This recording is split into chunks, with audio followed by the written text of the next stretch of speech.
Парламентаризм сабактары көрсөтүүсүн баштайбыз. Саламатсыздарбы? Бүгүн биз милиция кызматкерлеринин өздөрүнүн укуктары корголбой жатса, анда кантип алар башка атуулдардын укугун коргоп, коомдук тартипти камсыз кылат деген суроонун айланасында кеп кылабыз. Студиябыздын коноктору депутат Төрөбай Зулпукаров, ички иштер министринин орун басары Курсан Асанов жана акыйкатчы Кубат Оторбаев. Кош келдиңиздер. Мына жогорку кеңеш 28 декабрда ички иштер органдарынын кызматкерлеринин социалдык укуктук абалы тууралуу акыйкатчынын баяндамасын укту. Талкуубузду баштаардан мурда дал ушул жыйындан алган тасмага орун беребиз. Реформа деп көп жылдан бери айтып келатабыз. Реформанын жыйынтыгын бүгүн көрө элекпиз. Анткени мен айтайын, жылаңач кол менен эч качан реформа болбойт. Адилетсиз түрдө өзүнө тиешелүү квартираларды ала албай калган көптөгөн милиция кызматкерлери бар. Бирок мына омбудсмен айткандай, алар арыз жазуудан коркот. Себеби арыз жазган күн эртеси аны жумуштан айдайсыңар. Милиция виноват, милиция күнөөлүү деп эле кечке дейин айта беребиз. Бирок милицияны коргогон эч ким жок болуп атат. Ушул жакшы мыйзам исследование чыгарыпсыңыз. Рахмат. Мен бир-эки суроом бар эле. Жана айтып кетти биздин депутат коллега, что мешает создание профсоюза? Булардын укугун бирок коргош керек. Жаңы жылды белгилейбиз деп атабыз. Ушул убакта булар кайра тескерисинче күчөтүлгөн режимде иштешет. 6-чы дем алыш майрам күндөрү күнү түнү иштешет.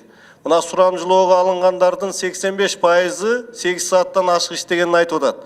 Ошолорго эч кандай компенсация төлөнбөйт. Вот в связи с этим я поняла так по докладу, что правоохранительные органы у нас самые бесправные органы оказались в Кыргызстане. Чыныбай Акунович, ошон үчүн суранып кетем. Бүгүнкү докладдын жыйынтыгы боюнча токтом кабыл алсак, өкмөт март айында МВДга эмне керек? Бизден кандай жардам керек? Пакет мыйзамдарын баарын алып келсин. Бир күнү кабыл алып берели, бүт мыйзамдарын баарын. Акчасын дагы бөлүп берели. Бирок тартип коомдо орнош керек да.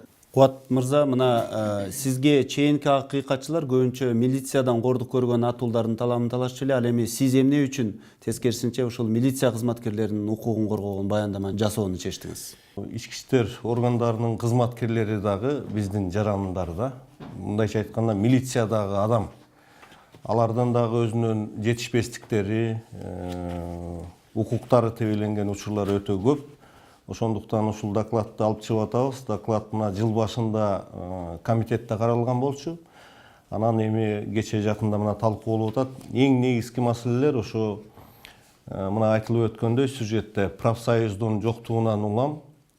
Ошо сурамжылоого катышкан милиция кызматкерлеринин көбү өз укуктарын билишпейт. 85% 40 сааттан ашык иштешет жана ал иштеген учурлары үчүн эч кандай кошумча акы алышпайт. Социалдык турак жай менен камсыздоо маселеси дагы эле курч бойдон турат. Президент Алмаз Шаршенович Атамбаевка рахмат. Мына бир топ демилген менен ошонун ичинде күч органдарынын кызматкерлерине, ГКНБнын кызматкерлерине, чек арачыларга, анын ичинде мына ички иштер органдарынын кызматкерлерине үйлөрдү кура башташты. Бирок жетишсиз. Анан дагы бир нерсе, мына Бишкек шаарынын мэриясы кеңеши бир токтом кабыл алган. Ага ылайык коомдук транспортто бекер жүрүүгө болбойт деген чечим чыгып калган. Бул мыйзамдарга, конституцияга каршы келет. Анан дагы бир чоң маселелердин бири бул ошол үй бүлөлүүнүн укуктарын коргоо маселеси. Приказ менен бир райондон экинчи районго которулган убакта, мисалы, аларды үй менен камсыз кылыш керек. Көп учурда ошол да камсыз болбойт. Которулган кызматкерлердин айрымдары өздөрүнүн жарыбаган айлыгына квартира алышып, батир таап, өздөрүнүн чөнтөгүнөн төлөп жашаган учурлары бар. Үй бүлөсү, мисалы, бала бакчага, мектепке орноштурууда айрым маселелер бар. Келинчеги кошо барган убакта келинчеги жумушунан кетет. Мисалы, Бишкекте жашап туруп Чаткалга же тиги түпкө кетсе, ал келинчегинин Бишкектеги жумуш орду сакталбайт. Мисалы, ошону деле эмгек кодексине киргизип сактап койсо болот. Ошого окшогон көп маселелер бар. Анан жана эң негизгиси жана суточный паек деп коебуз. Азык-түлүккө бөлүнө турган акчанын аздыгы 34 сом көптөн бери келаткан. Мисалы, ошол эле бажы кызматыныкы, өзгөчө кырдаалдар министрлигиники чек ара кызматыныкы өтө жогору, мисалы. ошонун баардыгы мына ушул докладты жасоого түрткү болду. Сиздин докладыңыздан милиция кызматкерлеринин маянасы аз экенин түшүндүк. Үй шарттары жок, үйлөрү жок, ошондой эле курман болгон милиция кызматкерлеринин үй бүлөлөрүнө дагы камкордук жетиштүү болбой жаткандыгы тууралуу дагы айтылып кетти. Ушул билдирүүнүн артынан эмнени күтөсүз? Кандай өзгөрүүлөр болсо деп ойлойсуз? Эми биринчи кезекте биз сунуштарыбызды мына бул атайын доклад, докладты мына биз бергенбиз. Докладдын аягында мына 22 пункттан турган сунуштарыбызды айтканбыз. Көчө мына ошонун негизинде жогорку кеңеш токтом кабыл алды. Учурдан пайдаланып жогорку кеңешке мен ыраазычылык билдиргим келет. Мына Төлөбай Закирович отурат буякта. Биздин ошо докладта айтылган сунуштарыбыз, рекомендациялардын негизинде мына токтом кабыл алып 6 айлык убакыт берилди. Эми негизгиси мына мен айткан нерселердин баардыгы ошол токтомго кирди. Буюрса эми өкмөт да жөн отурган жок. Өкмөт көчө өзүнүн отчетунда дагы мына Каржы министрлиги дагы өкүлү айтты, жана паёктун өлчөмүн бирдиктүү бир көлөмгө алып келе турган болуп атат. Ички иштер органдарынын абалын өзгөртүү, реформа тууралуу мына президент Алмазбек Атамбаев дагы тапшырма берген. Ошого ылайык жана реформа өзгөртүү, жаңыртуу аракеттери жүрүп жатат. Бирок мына жогоруда белгиленгендей чыны менен эле мына сиздин кол алдыңыздагы миңдеген милиционерлердин жашоо турмушу начар болсо, билим деңгээли төмөн болсо, иштөө шарттары жакшы болбосо, анда реформаны ишке ашыруу мүмкүнбү? Реформа деп айтып келатпайбызбы? Мына бул мен билгенден Ички иштер министрлигине уже 3-чү жолку реформанын жасалышы күтүлүүдө. Бирок сизге баардыгына да маалым болгондой, азыркы мамлекет башчыбыз өзүнүн жарлыгы менен чыгарган жалпы укук коргоо органдарын реформалоо. Анын ичинен Ички иштер министрлиги да бар. Мен ойлойм бул жакын азыркы аралда мына мыйзамдар боюнча кече жакында жогорку кеңештин депутаттары 3 окуудан өткөзүп берди, мыйзамдарды кабыл алуу боюнча. Анан биздин структуралык түзүлүш боюнча эле. Анан кече дагы аябай көптөгөн сын пикирлер, колдоолор айтылбадыбы? Реформанын эң башкы өзөгү бул биринчи кадамы, бул ошол биздин Ички иштер министрлигине кызмат өтөөдөгү азыркы бул шарттар түзүү берүү болуп саналат да. Ошону мына Кубат мырзага дагы ыраазычылык билдиребиз, дагы бир. Негизинен азыркы жасалып жаткан кечеги күнү айтып кеттим, мамлекет башчыбызынын кийлигишинде, өкмөт башчынын жетекчилигинде билесиздер, мына турак жай куруу боюнча акыркы убактарда мындай көрүнүш болгон эмес да, муну акыйкаттык үчүн айтып коюш керек. Жалпы эле укук коргоонун ичинде, укук коргоо органдарына, анын ичинен Ички иштер министрлигине 2014-төн баштап 2015 кечеги 2 жылдын ичинде 468 батир курулуп тапшырылды да, бул кызматтык милиция кызматкерлерине. 2016 жылкы, быйылкы жылы акча маселеси, каражат маселеси чечилген. 2017 жылдын бул милициянын, кыргыз милициясынын түзүлгөн күнүнө чейин дагы 340 батир үйдү куруу үчүн акча маселеси түзүлүп, чечилип, азыр курулуп жатат. Андан сырткары дагы 40 батирлүү үй бул Нарын областына, азыр проектиси даяр. Бул мен ойлойм, мен келерки жылга 380 батирлүү биздин кызматкерлер үй болушат. Негизинен реформада сөзсүз түрдө каражат маселесин чечүү менен бирге алгылыктуу иш жасаса болот деген. Генерал мырза, мына кийинки суроомду берерден мурда дагы бир суроом бар. Катардагы милиция кызматкеринин орточо эмгек акысы канча? 6800 сомдон баштап анан жогору кең жээк курамдыкта бул оклад.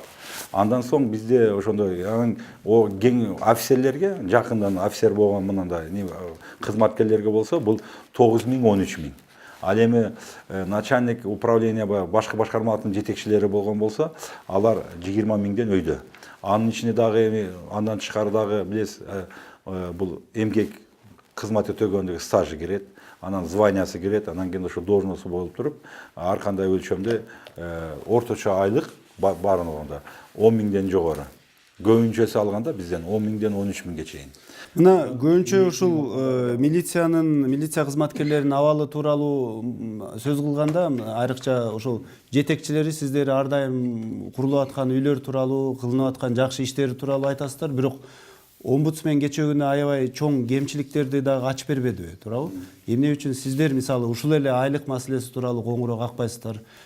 Катардагы милициянын абалы жөнүндө кызыкпагандай ой калтырат. Биринчиден бизде мына Кубат мырза отурат, жаңы жетекчи болуп дайындалгандан бери биз кандай гана тегерек стол болобу, башка болобу, буга чейин дагы бир канча жолу жолугушуу болуп ушул маселелер көтөрүлгөн. Анан биздин өзүбүздүн ички иштер органдарынын мыйзамы бар да, бул 1994 жылы чыккан. Чынын айтканда бул мыйзам аябай жакшы жазылган да. Ошондо аталдык ички иштер органдарынын кызматкерлерин социалдык жактан коргоо беренелери бар да, 16, 17, 18, 19, 21 деген. Ошо беренелер мен кандайдыр бир толук кандуу иш жүзүнө ашыруу, чынын айтканда, баягы Кубат мырза айткандай орундар бар. Тилекке каршы бул каражаттын жетишсиздигинен ушул мыйзамдар толук кандуу иштебей жатат. Маселе көтөрүлгөн мындай көйгөйлөр бар. Биз эч качан жок деп айтпайбыз. Бизде ошо бардыгы, биздин тармакта бардыгы жайында жакшы дегендей позицияны карманып аткан жоксуздарбы? Мисалы ошо милициянын эмгек акысы жөнүндө, милиция кызматкерлеринин жашоо турмушунун абалы тууралуу маселени сиздер өзүңүздөр деле козгосоңуздар болбойбу деген. Өзүбүз мындай да, ар бир мисал үчүн баягы айтып жатпайбы, милиция кызматкерлеринин укугун өзүн эч ким коргогон жок деп туруп. Биз мисал үчүн чыгып барып биз милиция кызматына кабыл алып жатканда, мисал үчүн биз өзүбүз дагы ант беребиз да.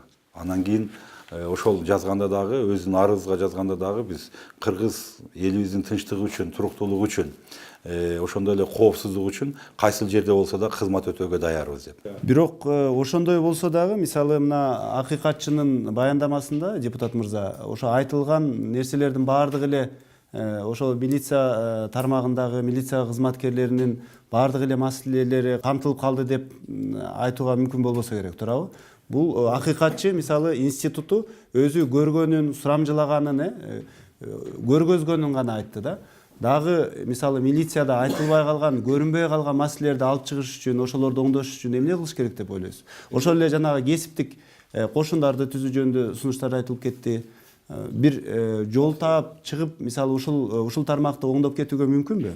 Эми акыйкатчы институту бул жогорку кеңештин астындагы институт. Сөзсүз бул азыр өтө жакшы жумуш аткарылып атат. Бул эми биздин Кыргызстандын эгерде тарыхын карап көрө турган болсок, чындыгында укук коргоо органдарынын баягы укуктарынын теңөө же болбосо ошол пай көбөйлөрүнүн айлык акысын теңөө боюнча биринчи жолу маселелер көтөрүлүп, мурда жогорку кеңеште көтөрүлгөн, акыйкатчы тарабынан биринчи жолу көтөрүлүп атат да. Бул өтө жакшы нерсе. Эмне үчүн дегенде, мына көп нерсени айтканда эле бюджетке барып такалып калып атат да. Мамлекетибизде келечекте бюджетти өстүрөбүз дей турган болсок, биз ошол мамлекетибизде стабилдүүлүктү орнотушубуз керек да. Бунун үчүн эмне керек бизге? Биринчи сөзсүз мамлекеттеги коопсуздук, экинчи коомдук тартипти орнотуу, үчүнчү бул саясий кырдаал. Анан кийин бизде көптөгөн баягы программаларды биз кабыл алабыз. Ал жерде ошол эле инвесторлорго ыңгайлуу шарттарды түзүү. Эгерде биз эки жактан инвесторлорду баягы ыңгайлуу шарттарды түзүп бере албасак, анда биз баягы келечекте бюджетибиздин көтөрүлүшү дагы бул проблема болуп калышы толук мүмкүн да. Ошондуктан негизги коомдук тартипти орнотуудагы негизги милдетти биз мыйзамдар менен ички иштер министрлигине мойнуна жүктөгөнбүз да. Ошондуктан бул тармакта чындыгында өтө бир көңүл буруу менен биз мамиле кылышыбыз керек да. Ошондуктан бүгүнкү күндөгү милиция кызматкерлеринин жумушу, алардын шарттары келечектеги мамлекеттин экономикасынын өсүшүнө түздөн түз таасир бере турган бул иш жумуш болуп аткарылат да. Мына ошондой болсо дагы бул аскерий структурада, мындайча айтканда. Бирок ушул аскерий структурага жанагы эмгектик, кесиптик кошун сыяктуу уюмдарды түзүп, анан мындан ары мисалы акыйкатчынын колу жетпеген, акыйкатчынын күчү көзөмөлү жетпеген дагы маселелерди алып чыгып, аларды мындай түзөтүү жолдору бар деп ойлойсузбу, же кесиптик кошун бул тармакка түзүү мүмкүн эмеспи? Эми жок, бүгүнкү күндө ОНСтер бар болуш керек сиздерде. ОНСтер бар, ошол тармак менен өздөрүнүн үнүн жеткирүүгө толук буларда мүмкүнчүлүк бар. Ошондой эле ички иштер министринин орун басарлары жогорку кеңештин астында милициянын ичиндеги проблеманы мисалы үчүн дайым эле айтып жүрөт. Ал корккон жок. Жогорку кеңеште өздөрүнүн мисалы үчүн бюджетин булар коргойт да. дайым айтылат бул нерсечи. Бирок ошол кээ бир учурда мисалы үчүн аткарылбай калганда жогору жакта дагы айтып кетпеди. Бул бир эле ушул айлык акы менен эле эмес да, бир шарттарын дагы оңдоп берүүгө биз келечекте мыйзамдарды да кабыл алышыбыз керек да. Мына Кубат мырза айтып кетти, туура айтты да. Бул эмгек кодексине сөзсүз өзгөртүүлөр киргизишибиз керек. Бул баягы милиция кызматкерлерин эгерде бир жерден экинчи жерге ротация кыла турган учурда сөзсүз ал үй бүлөлүк бюджетке милиция кызматкеринин гана өзүнүн айлык акысы жетпейт да. Ошондуктан анын келинчеги дагы бир мугалим же болбосо врач болуп биз жерде иштеши мүмкүн да. Алардын дагы мисалы үчүн эгерде ротация боло турган болсо, ошол көчүп келген Нарындан же болбосо Баткенден Ошко же Бишкектен Баткенге же Нарынга барып көчүп бара турган болсо, үй бүлө мүчөлөрүн ошол жумуш менен камсыз берүүнү милдеттендире тургандай бир мыйзамды биз сөзсүз кабыл алышыбыз керек экен. Сиздин баяндамаңызда ушул ички иштер органдарындагы баардык маселелер камтылды деп эсептейсизби же дагы сиздер айта албай калган көп нерселер барбы? Албетте эми биз бир доклад менен баарын камтып бүт баарын алып чыктык деп айта албайбыз. Мына биз эгер айта берсе баягы арман көп дегендей көп маселелер бар. Эми бирок чекесинен иштер жасалып атат. Мына четинен мына турак жай курула баштады. Мына Руслан Сатаевич дагы айтты. Эмдиги жылдын мына жаңырган жылдын 1-апрелинен тартып жанагы паёктор бирдиктүү системага түшүп теңештирилип атат баардык паёктордун өлчөмү мисалы. Мунун баардыгы жакшы нерселер да. Анан бирок дагы мындан арыда күчтөп иштешибиз керек деген гана бир коңгуроо кагуу да бул. Бул реформа деген түп тамырынан өзгөртүү эмес, азыркы бизде мурунку калыптанган системаны жакшыртуу. Реформаны жөнөкөй сөз менен айтканда, ар бир атуул өзүнүн коопсуздугу үчүн кепилдик болушубуз керек. Ошондой эле арыз даттоонууларды өз убагында чечүү керек. Ушундай эмес. Ал маселелерди чечүү үчүн бул мына Кубат мырза жасаган бул бир эле бөлүгү. Баягы коргоо, социалдык жактан коргоо маселеси да. Ошондуктан мен айтып атпаймынбы, да, бизде ушу беренеден 3-4 берене толук кандуу иштебейт. Мында толук кандуу иштебей жатат да, толук кандуу иштеш үчүн бир гана каражат маселеси чечилиш керек. Бул мен ойлойм, бул маселе убакыт сааты келгенде чечилет, бирок канчалык эрте чечилсе, Төрөбай Закирович айтып келди, ошончолук жакшы болот. Ошону менен бирге азыр мына өкмөт башы өткөндө эле жыйында дагы ачык айтты, 1-апрелден баштап азыркы жалпы укук коргоо органдарынын ичинен, анын ичинен ички иштер министрлигинин дагы баягы суточный паёкту 70 сомдон деп белгиледи да. Бул аябай жакшы болду. Мурун 34 сом болсо, азыр бул кандайдыр бир өзгөрүүгө алып келет, бул стимулга болот. Ошондуктан баягы бизде, мен дагы кайталап коеюн, жаңы азыр закон жазылып атпайбы, кечээ вице-премьер дагы айтып кетти, 4 мыйзам укук коргоо органдары боюнча реформаланыш. Анын ичинде бизге да тиешелүү бар жалпы. Ошого мына Кубат мырза айткандагы маселелер бардыгы камтылды да. Ошол мыйзамга кирип, анан мыйзамдын аткарылышын көзөмөлдөп койсо, мен ойлойм, бардыгы ойдогудай болот деп ойлойбуз. Мындан сырткары, мисалы, реформа бул кайрадан ошол милициянын мурдагы күчүн, мурдагы авторитетин кайтарып келүү эмеспи? Себеби дегенде, мисалы, милициянын генералдарынын бири мага мындай бир маалымат берди. 90-жылдары кылмыштуулук мындан 3 эсе аз болчу. Милициянын саны мындан кыйла көбүрөөк эле. Азыр милициянын саны азайып калды, кылмыштуулук 3 эсе көбөйдү. Бул санга дагы байланыштуу болуп аткан жокпу? Милициянын санын дагы көбөйтүш керек деген маселе турган жокпу азыр? Азыр аламдаш убагы да. Ошондой эле билесиз, азыр 90-жылга салыштырган жакшы, бир жагынан салыштырмалуу иштеген бизде дагы бар, анда анализ чыгарып, аябай неме кылып. Ошол эле учурда азыр массалык маалымат каражаттарында дагы сиз өзүңүз иштеп жүрөсүз. Азыр чыгып А десеңиз, ошол тамга бардык жерде билинет да. Кыргыз жараны бар. Себеби интернет бар да. Интернет айдыны бар. Массалык маалымат каражаттары дагы саны өтө өсүп кетти. Ошондуктан мен ойлойм, бул саны жагына караш керек, сапатына дагы караш керек да. Мен ойлойм, бул сөзсүз түрдө азыркы учурда мен жакында болуп жаткан өзгөрүүлөр, бул жакшы жагына өзгөрүүнү каалайбыз. Биз Ички иштер министрлигинин азыркы жаңы жетекчиси дагы Улан Жумабек жакында дайындалды. Ал дагы ошол биздин көз карашты колдоп, толук кандуу реформанын жүрүшүнүн алкагында канткенде кыргыз милициясы жакшы жакка өзгөрүлөт дегенде өзүбүздүн сунушубузду биз бердик коргоо кеңешине. Өкмөт да колдоду. 90-жылдагы бул салыштыруу, бул туура эмес салыштыруу болуп калыптыр сизгечи. Эмне үчүн дегенде, ошол учурда ички иштер министрлигинде бүгүнкү күндө өрт өчүрүүчүлөр, ошондой эле ички аскер кызматы, ошого окшогон бир канча аскердик бөлүктөр ички иштер министрлигинин астында турган да. Эгерде бүгүнкү күндө эгерде салыштырып көрө турган болсок, баягы 90-жылга карата мисалы үчүн укук коргоо органдарынын саны өскөн да. Ошол эле мисалы үчүн ички аскер кызматын бүгүнкү күндө улуттук гвардияга кошуп бердик. Өрт өчүрчүлөрдү, пожарниктерди биз мисалы үчүн өзгөчө кырдаал министрлигине кошуп бердик. Ал убакта мисалы үчүн бүгүнкү күндө ГСН деп коебуз, ГУИндагы МВДнын ички иштер министрлигинин астында болчу. Ошого салыштырмалуу баягы ошол учурдагы сан айтылган да. Бирок өзүңүздөр билесиздер, ички иштер министрлигинин өзүндө ошол коомдук тартипти жана ички коопсуздукту камсыз кылуу негизги милдеттемеси мойнунда турган биздин кызмат ошол 90-жылга караганда бир канча өскөн, өнүккөн. Негизги ошо проблемаларды санын жогору жакта туура айтып кетти. Көбөйтүү дагы маселеси каралыш керек. Негизинен ошо сапатына биз көңүл бурушубуз керек. Мисалы Россия менен Казакстанда дагы ички иштер органдарында реформа жүрдү. Аларда полиция деп атап койду, бирок баягы материалдык, экономикалык, социалдык абалдар мурдагы боюнча калды. Ошол система да мурда боюнча калды. Грузияда болсо ал жакта да полиция деп өзгөрттү, бирок албетте алардын жанагы абалын, эмгек акысын көтөрүп, кыйла көтөрүп бир аз тазаланып алганы айтылып жатат да. Туурабы? Бизде дагы ошондой бир багытта барыш керек го деп ойлойм. Салыштырмалуу биринчи айрыкча көбүнчө да айтып атпайбы, Грузия деп, коңшу мамлекеттер. Биринчиден полициядан милицияга деп милициядан полицияга өтүү маселесине мен кечээ дагы токтолгон, ошол Төрөбай Закирович суроо бербедиби? Негизинен бул маселе бар, бул бир гана убакытты талап кылып турат. Муну өтүүнүн зарылдыгы бүгүнкү күндө болбосо да кийинки келерде бул чечилет деген ойдомун. Себеп азыркы негизги маселеси дагы эле каражат. Мисалы үчүн милициядан жөн полиция деп атап койгон үчүн бир кийим кече менен удостоверение, штамптарды баардыгын эсептеп келгенде 1 миллиард сомго жетет экен да.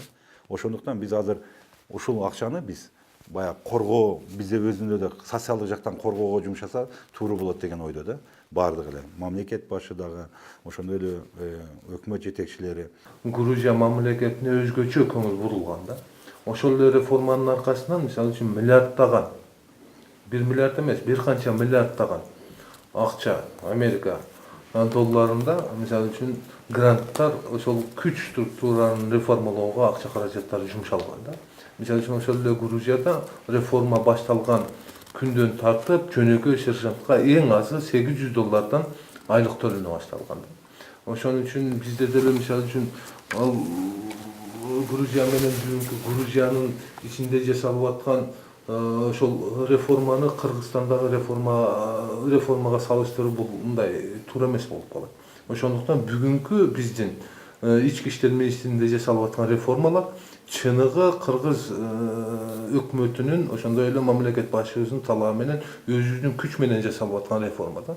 Кыргызстан бул абалдан өзүнүн күчү менен чыгыш. Өзүнүн күчү менен башка гранттык же болбосо кайсы бир мамлекеттердин саясий таасирин күчөтүү максатында болгон жок. Ошондуктан биз эгемендүү мамлекет катары бул милиция кызматында, милиция тармагында деги эле күч структурасындагы реформа өз алдынча өзүбүздүн бюджет менен жасаган бул туура багыт деп эсептейм. Маегиңиздерге рахмат. Биз милиция кызматкерлеринин социалдык, укуктук абалы жана буга байланыштуу акыйкатчынын баяндамасы тууралуу кеп кылдык. Жогорку кеңештин депутаты Төрөбай Зулпукаров, ички иштер министринин орун басары Курсан Асанов жана акыйкатчы Кубат Оторбаев суроолорубузга жооп берди. Саламатта калыңыздар.